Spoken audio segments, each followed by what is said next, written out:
Hello class 10th। अपने ionic compound मैंने आपको पढ़ा दिया था कि क्या होते हैं क्या नहीं होते। मैंने आपको बताया था जो हमारे मेटल्स होते हैं वो हमारे कटायन बनाते हैं और जो हमारे नॉन मेटल्स हैं वो हमारे अनायन बनाते हैं। दोनों की इलेक्ट्रॉन्स की शेयरिंग होती है जिसकी वजह से जो बॉन्ड बनता है उसको हम बोलते हैं आयनिक कंपाउंड। जो हमारा कंपाउंड लास्ट में बनता है उसको हम आयनिक कंपाउंड बोलते हैं। दोनों के बीच में जो बॉन्ड होता है उसको इलेक्ट्रोस्टैटिक बॉन्ड बोलते हैं या आयनिक बॉन्ड बोलते हैं। ठीक है। Electrovalent compound also called as ionic compound. Ionic compound को हम इलेक्ट्रोवेलेंट कंपाउंड भी बोलते हैं। ठीक है, ये हमने पढ़ लिया था। अब आयनिक कंपाउंड हमने कंप्लीट पढ़ लिया था। अब हमारी बात ही आती है next properties of ionic compound. Ionic compound क्या होता है? ठीक है, अब दूसरा हमारा एक NaCl है। NaCl है, पोटाशियम आयोडीन है। मैंने आपको 3-4 ये स्ट्रक्चर दिए थे, किसी ने भी इसका एक स्ट्रक्चर का जवाब नहीं दिया मुझे। किसी का कोई पिक नहीं आई मेरे पास अभी तक। Shame on you guys. Next है आपकी प्रॉपर्टीज ऑफ आयनिक कंपाउंड। जो आप लॉस कर रहे हो आप खुद का लॉस कर रहे हो, मेरा कोई लॉस नहीं कर रहे हो, आप खुद पढ़ नहीं रहे हो। ठीक है। दूसरा हमारा प्रॉपर्टी, चलो आगे नेक्स्ट टॉपिक करते हैं। Properties of ionic compound. Ionic compound की हमने प्रॉपर्टीज़ पढ़नी है, उसका मेल्टिंग पॉइंट, उसका बॉइलिंग पॉइंट। सबसे पहली एक बात है हमारा, जो हमारे आयनिक कंपाउंड हैं वो हमारे यहाँ पे दोनों के बीच में इलेक्ट्रॉन शेयर होते हैं। इलेक्ट्रॉन शेयर होने की वजह से जो इनके बीच में बॉन्ड बनता है वो बहुत स्ट्रॉन्ग बॉन्ड होता है। और स्ट्रॉन्ग बॉन्ड होने की वजह से जो इनके बीच में जो एनर्जी होती है, बहुत ज़्यादा एनर्जी की ज़रूरत पड़ती है ताकि इन दोनों को आपस में हटाने के लिए, मतलब इनका मेल्टिंग पॉइंट और बॉइलिंग पॉइंट मेनली हाई ही रहता है जितने भी हमारे ये आयनिक कंपाउंड्स होते हैं। ठीक है, इतना आपको पता होना चाहिए।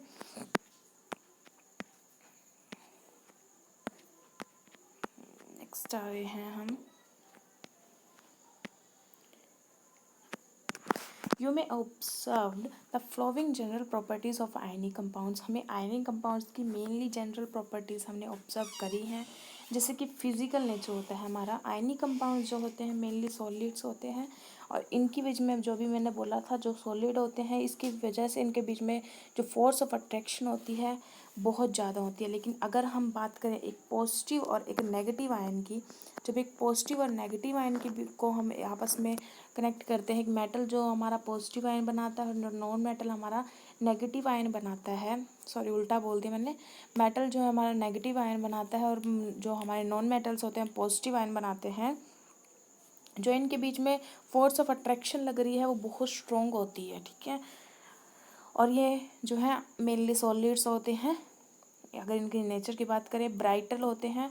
ठीक है, और जो हम इनको पीसीज में आसानी से ब्रेक कर सकते हैं, अगर हम थोड़ा सा प्रेशर इनके ऊपर अप्लाई करें तो ये पीसीज में ब्रेक हो जाते हैं। अगर हम इनकी मेल्टिंग और बॉइलिंग पॉइंट की बात करें, हमने टेबल को भी देखा है, बहुत ज़्यादा हाई मेल्टिंग और बॉइलिंग पॉइंट्स होते हैं इनके। क्यों? क्योंकि इनको बहुत अमाउंट में एनर्जी की ज़रूरत पड़ती है जब इनके बीच का इंटर आयनिक अट्रैक्शन, इलेक्ट्रोवेलेंट जो हमारे आयनिक कंपाउंड हैं के बीच में जो आयनिक बॉन्ड है, जो बीच में हम इसको हटाते हैं तो इनके बीच का जो बॉन्ड है बहुत स्ट्रॉन्ग होता है और इनको ब्रेक करने के लिए हमें लॉट ऑफ एनर्जी की ज़रूरत पड़ती है। ठीक है, और हम नेक्स्ट है हमारा सोल्यूबिलिटी। सोल्यूबिलिटी की अगर बात करें तो सारे जो होते हैं हमारे सोल्यूबल सिर्फ वाटर के अंदर होते हैं। लेकिन अगर हम बात करें केरोसिन पेट्रोल की बात करें तो इनके बीच में ये इनसोल्यूबल होते हैं, ये सिर्फ वाटर के अंदर ही सोल्यूबल होते हैं। थर्ड है हमारी कंडक्शन ऑफ इलेक्ट्रिसिटी। ये बहुत इंपॉर्टेंट टॉपिक है आपका इसका, आयनिक कंपाउंड का। इसमें से अगर क्वेश्चन आता है तो इसमें से ही आपका एक क्वेश्चन बहुत इंपॉर्टेंट बनता है, अच्छे से ध्यान से पढ़ना है इसको। द कंडक्शन ऑफ इलेक्ट्रिसिटी, जो इलेक्ट्रिसिटी की जो हमारी कंडक्शन है थ्रू ए सोल्यूशन, एक सोल्यूशन में से इन्वॉल्व द मोमेंट, तो हमारी कंडक्शन ऑफ इलेक्ट्रिसिटी हम पढ़ रहे थे। The conduction of electricity through a solution involves the movement of charge particles. जो हमारे कंडक्शन देखते हैं, अगर हम इलेक्ट्रिसिटी के बीच में देखें तो Na सोल्यूशन के, अगर हम NaCl की बात करें तो NaCl को जब के सोल्यूशन में से जब हम पास करते हैं इलेक्ट्रिसिटी, तो अगर हम पीछे आपकी एक्टिविटी दी है, अगर उसमें से NaCl के सोल्यूशन में से हमने इलेक्ट्रिसिटी को पास किया है जिसकी वजह से जो हमारा बल्ब है वो ग्लो करता है, जी, इसका मतलब क्या होता है, जो इसके अंदर जो हमारा इलेक्ट्रिसिटी की कंडक्शन होती है एक सोल्यूशन के अंदर, तो हमारी चार्ज पार्टिकल्स की मूवमेंट हो रही है, ठीक है। मूवमेंट अब बहुत अच्छे से करते हैं। A solution of a ionic compound, अगर एक सोल्यूशन आयनिक कंपाउंड का एक सोल्यूशन है, ठीक है, अगर उसको हम वाटर के अंदर डिज़ोल्व कर देते हैं तो उसके अंदर आयंस बनते हैं हमारे, ठीक है, जो कि हमारा अपोजिट इलेक्ट्रोड्स पे हमारा कंप्लीटली क्या होता है, एक अगर इस पे पॉजिटिव होते हैं हमारे आयन और इधर नेगेटिव होता है, इधर नेगेटिव वाली रोड है, तो इस पे जो हमारे अगर पॉजिटिव आयन बन रहे हैं तो ये पॉजिटिव वाले नेगेटिव वाले के टूवर्ड्स हमारे मूव करते हैं, क्योंकि पॉजिटिव वाला नेगेटिव की तरफ अट्रैक्शन होता है। अगर पॉजिटिव पॉजिटिव की बात करें तो वो रिपेल होता है, नेगेटिव नेगेटिव की बात करें तो वो भी रिपेल होता है। लेकिन अगर अपोजिट फोर्स ऑफ अट्रैक्शन होती है तो वो अट्रैक्शन का काम करती है, ठीक है। अब ये सबसे इम्पोर्टेंट क्वेश्चन आता है कि जो आयनिक कंपाउंड्स हैं वो सोल्ट जब हमारा सॉलिड स्टेट में होते हैं तो कंडक्ट नहीं करता इलेक्ट्रिसिटी। जब हमारा मोल्टन स्टेट में होता है आयनिक कंपाउंड, वो हमारा इलेक्ट्रिसिटी कंडक्ट करता है। इसकी वजह क्या होती है? इसकी वजह ये है कि जब ionic compound in a solid state में होएगा, ठीक है, तो क्या करेगा, हमारा सिंपल नमक है, नमक के बीच में नमक को सीधा स्विच के ऊपर लगा देंगे तो करंट थोड़ी लगेगा। अगर नमक को पानी के मिक्स करके करंट के ऊपर फेंकेंगे तो पानी लगेगा, ठीक है। फेंक के मत देख लेना आप इसको, मैं सिर्फ आपको एग्जांपल बता रही हूँ, ओके। आयनिक कंपाउंड्स अगर हमारा सॉलिड स्टेट में होता है तो कंडक्ट नहीं करता इलेक्ट्रिसिटी। क्यों नहीं करता? क्योंकि उसको मूवमेंट नहीं मिलती आयंस की। जब आयंस को मूवमेंट ही नहीं मिलेगी तो अपोजिट इलेक्ट्रोड्स पे कैसे मूव करेगा, और अपोजिट इलेक्ट्रोड्स पे अगर मूव ही नहीं करेगा तो हमारा कंडक्शन ही नहीं होएगी और हमारी कंडक्ट ही नहीं होएगी इलेक्ट्रिसिटी। इसकी वजह से क्या होता है, the ionic compounds in a solid state do not conduct electricity because movements of ions in a solid state, अगर solid state की बात करें तो movements of ion not possible। क्यों? ड्यू टू रीज्ड स्ट्रक्चर, ठीक है। But in ionic compounds conduct electricity in the molten state. क्यों? क्योंकि इन अ मोल्टन स्टेट के बीच में जो इलेक्ट्रोस्टैटिक फोर्स लगा होता है, अट्रैक्शन जो होती है between the oppositely charged ions are overcome due to the heat की वजह से, जो हमें हीट दे देते हैं उसको, तो उसकी वजह से जो हमारे अपोजिटली चार्ज आयंस होते हैं उनमें फोर्स ऑफ अट्रैक्शन जो है थोड़ा कम होने लग जाता है और आयंस जो है मूव फ्रीली होते हैं, आयंस मूव होने लग जाते हैं और इलेक्ट्रिसिटी कंडक्ट होने लग जाती है हमारी, ठीक है। ये क्वेश्चंस है, क्वेश्चंस आपको इकट्ठे कराऊंगी बाद में, ओके। अब हमारा नेक्स्ट है ऑकुरेंस ऑफ मेटल। मेटल की ऑकुरेंस, मेटल हमारे आते कहाँ से है, मेटल को हम कहाँ से लाते हैं, कहाँ से वो ऑक्वर होते हैं, कहाँ से आते हैं मेटल्स जो है हमारी अर्थ की क्रस्ट में होते हैं। अर्थ की क्रस्ट में जो मेटल्स मिलते हैं हमें मिनरल्स के फॉर्म में मिलते हैं, ओर्स की फॉर्म में मिलते हैं। अब ये मिनरल्स और ओर्स क्या होते हैं?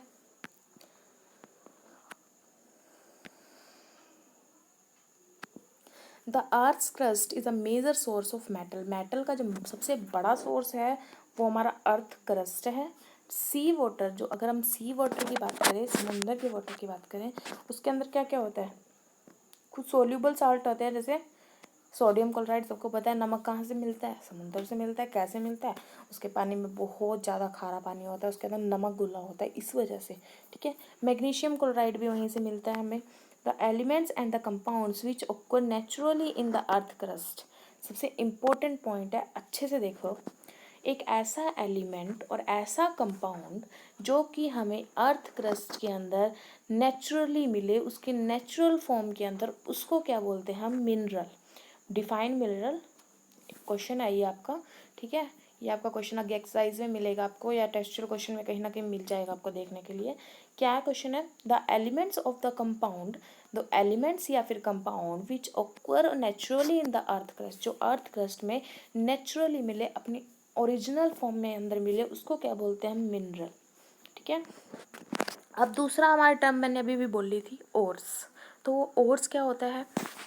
कुछ प्लेसेस पे, at some places minerals contain a very high percentage of a particular matter and the matter can be profitably extracted का मीनिंग आपको बताती हूँ मैं भी।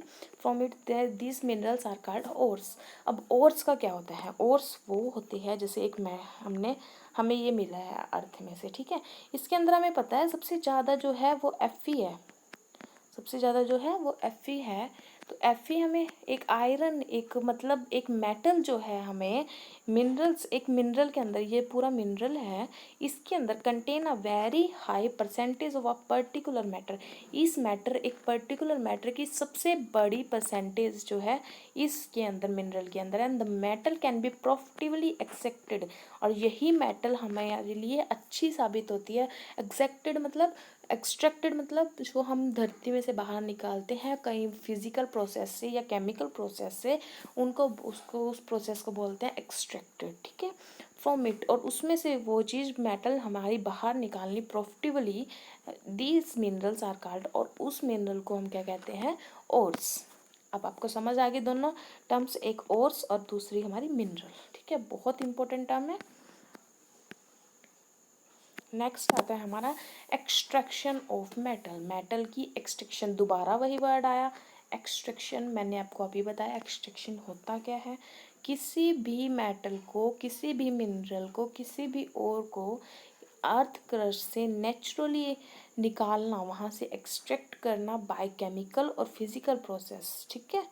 You have learned about the reactivity series of a metal. Metal की reactivity series सबको ने पढ़ाई है, जिसमें से Na और K हमारा सबसे मोस्ट रिएक्टिव होता है, लेकिन सिल्वर और अगर सिल्वर और गोल्ड की बात करें तो सबसे कम रिएक्टिव होता है, ठीक है। रिएक्टिविटी सीरीज अभी आपने पीछे, मैंने लास्ट टाइम वीडियो में बताया था या उससे लास्ट टाइम बताया होगा, चेक कर लेना आप, ठीक है। ये हमारा रिएक्टिविटी सीरीज एक मेटल की हमने पढ़ ली थी। हैविंग दिस नॉलेज, अगर इस नॉलेज की बात करें, यू कैन ईजिली अंडरस्टैंड, आप बहुत आसानी से समझ सकते हो, how a metal is extracted from this ore, एक मेटल को हम एक्सट्रैक्ट कैसे करते हैं और में। Some metals are found in the earth crust in a free state. कुछ मेटल्स जो होती हैं अर्थ क्रस्ट के अंदर इन अ फ्री स्टेट में मिलती है, जिसको हम बोलते हैं mineral. And some are found in their compounds, और कुछ जो है हमारे कंपाउंड्स के रूप में मिलती हैं, जैसे कुछ ऑक्साइड्स में की फॉर्म में, कुछ सल्फाइड की में, कुछ कार्बाइड में, कार्बोनेट में, ठीक है। अब आप पूछोगे तीन क्या होते हैं, सल्फाइड क्या होता है, ऑक्साइड क्या होता है और कार्बोनेट क्या होता है, हमें तो नहीं पता। अब आपको उसका आंसर भी आगे मिल जाएगा। The metals at the bottom of the reactivity series are least reactive, ये तो सबको पता ही है, हमने पहले ही पढ़ लिया। जो रिएक्टिविटी, जो हमारी रिएक्टिविटी सीरीज है ऐसे चल रही है, जो इसमें ऊपर वाली साइड है ज़्यादा रिएक्टिव है, जो हमारी नीचे वाली साइड है लेस रिएक्टिव है, जो हमारे बीच वाले हैं वो बीच वाले हैं, ठीक है ना। They are often found in a free state.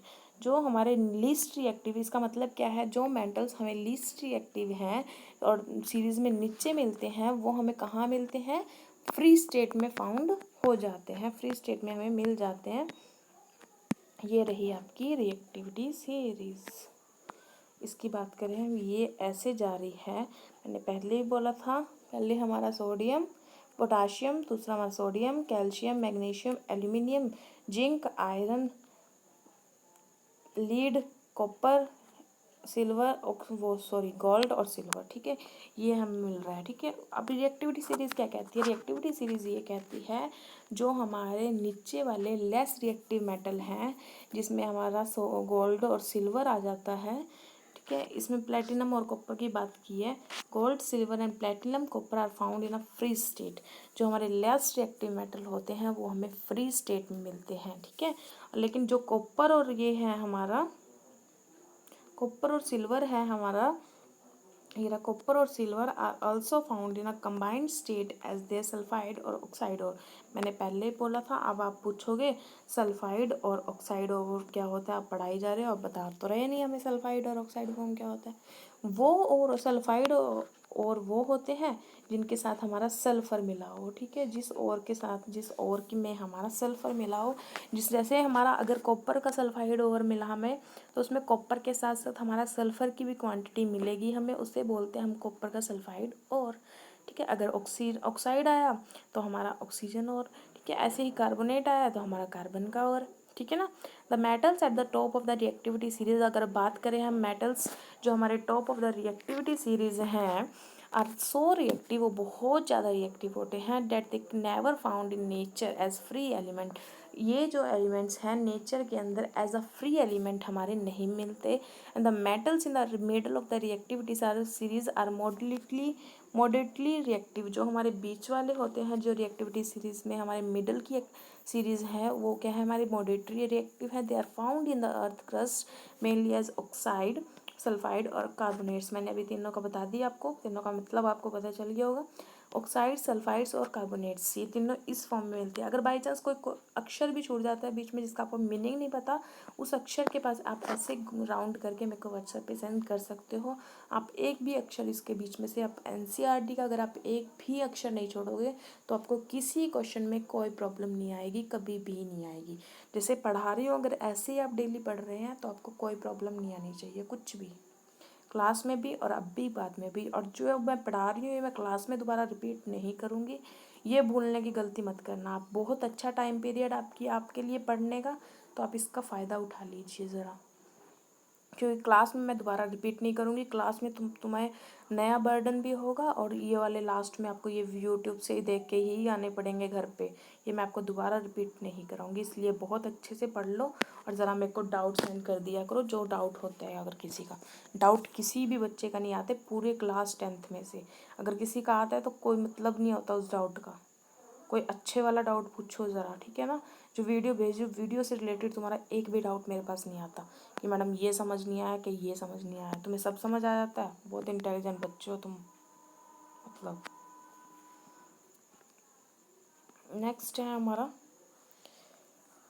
अब हमने पढ़ लिया था, you will find that the ore of many metals are oxide. हमें पता चलता है क्या, जो बहुत सारे मेटल्स होते हैं वो मेनली आर ऑक्साइड्स होते हैं। This is because oxygen is a very reactive element. जो ऑक्सीजन है हमारी बहुत रिएक्टिव एलिमेंट होती है और अर्थ में सबसे ज़्यादा मिलती है। दस on the basis of the reactivity, अगर हम रिएक्टिविटी की बात करें, रिएक्टिविटी ये रही है हमारी रिएक्टिविटी, ठीक है ना। अगर हम बात करें रिएक्टिविटी, तीन पार्ट्स में डिवाइड है ये रहा। On the basis of the reactivity you can group the metals into the 3 categories. सबसे पहली है metals of the low reactivity, जो मेटल्स लो रिएक्टिविटी के हैं वो। और second is metals are medium reactivity, ये रहा metals of medium reactivity. And metals of high reactivity, ये रही मेटल्स ऑफ हाई रिएक्टिविटी, ठीक है। Different techniques are use to be obtaining the metals. In metals को हम ऑब्टेन करने के लिए अलग अलग हमें कैटेगरी यूज़ करनी पड़ती है। Several steps are involved in the extraction of a pure metal from और से हमने प्योर मेटल निकालने के लिए बहुत सारे स्टेप हमारा इन्वॉल्व होते हैं। और कुछ स्टेप हमने अब इसमें डिटेल में स्टडी भी करने हैं सेशन में। ये वाला मैं आपको बताती हूँ अगली वीडियो में, ठीक है। थोड़ा सा अभी पार्ट है ये वाला पढ़ लेते हैं हम थोड़ा सा, ठीक है। उसके बाद अगली वीडियो में आपको ये वाला टॉपिक कंप्लीट करा देती हूँ।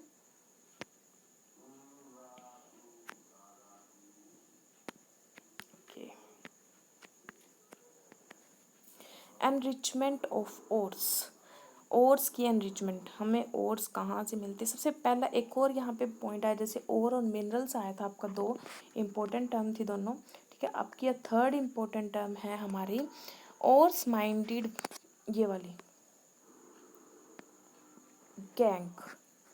हमारी थर्ड इम्पोर्टेंट टर्म है हमारी ये गैंग, ठीक है।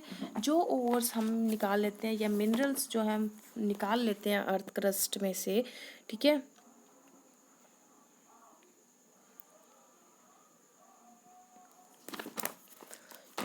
जो हमने मिनरल्स और ओर्स हमने यहाँ से अर्थ क्रस्ट में से निकाल लिया। ओर्स माइंडेड, माइंडेड का मतलब क्या होता है, खोदना, खोदने, डायरेक्ट खोदने की वजह से जो हमने ओर्स हमने वहाँ से निकालने हैं, ठीक है, from the earth are usually contaminated with large amount of impurities.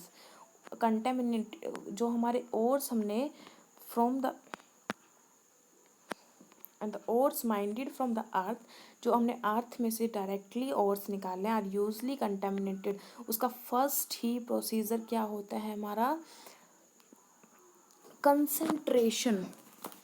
Concentration of minerals का क्या होता है, सबसे पहले उसके ऊपर बहुत सारी इम्प्योरिटी लगी होती है, ठीक है।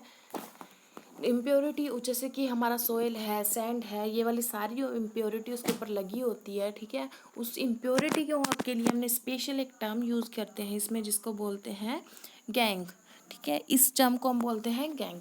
ये सबसे इम्पोर्टेंट, ये भी आपकी डेफिनेशन आ सकती है, डिफाइन गैंग, ये हम लिख सकते हैं ores minded from the earth are usually contaminated with large इस ये इतना बड़ा लिखने के बजाय आपको ये भी लिख सकते हो and ores and the minerals which directly extracted from the earth are usually contaminated with large amount of impurities such as soil sand and extra are called gank। ठीक है, ये इंपॉर्टेंट टर्म है आपकी, ये बहुत अच्छे से याद रखनी है आपको।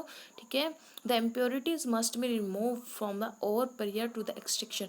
ये आप प्रायर मतलब आपकी सबसे पहला जो हमारा पार्ट होता है एक्सट्रैक्शन ऑफ मेटल को, तो सबसे पहला पार्ट हमारा क्या होता है, इम्प्योरिटी को वहाँ से हटाना। और द प्रोसेस, जो हमारा इसका प्रोसेस है, the process use for removing the gang, जो हमारा प्रोसेस यूज़ करते हैं हम गैंग को रिमूव करने के लिए फ्रॉम द ओर से। ठीक है, ओर से जो गैंग को हम आपस में रिमूव करते हैं on the basis on the difference between the chemical and physical properties. अब हमें इसको डायरेक्टली क्यों नहीं हम इसको वो कर सकते, रिमूव कर सकते, इसका रीज़न क्या होता है, जो हमारी गैंग और है, या जो हमने गैंग जो हमारे जो हमें ज़रूरत है और जो हमारी इम्प्योरिटी है, दोनों की फिजिकल और केमिकल प्रॉपर्टीज़ जो होती है हमारी डिफरेंट होती है। इसी वजह से हम उसको डायरेक्टली हम इससे ऐसे रिमूव नहीं कर सकते, उसके लिए बहुत सारी स्पेशल टेक्निक हम यूज़ करते हैं। ठीक है, इन दोनों को आपस में रिमूव करने के लिए। और क्यों नहीं कर पाते, क्योंकि उसका फिजिकल और केमिकल प्रॉपर्टीज़ हमारी दोनों डिफरेंट होती है। सबसे पहली बात, हम एक्सट्रैक्शन जो हम करते हैं मैं इसकी अर्थ क्रस्ट में से, इसके लिए हमारे सिंपल से 3 पॉइंट्स होते हैं। सिंपल से हमारे लिए 3 स्टेप फॉलो करते हैं हम इसके लिए। सबसे पहला होता है हमारा कंसंट्रेशन, तो सबसे पहला होता है हमारा कंसंट्रेशन। ठीक है, कंसंट्रेशन करते हैं सबसे पहले जो हमारा पॉइंट होता है।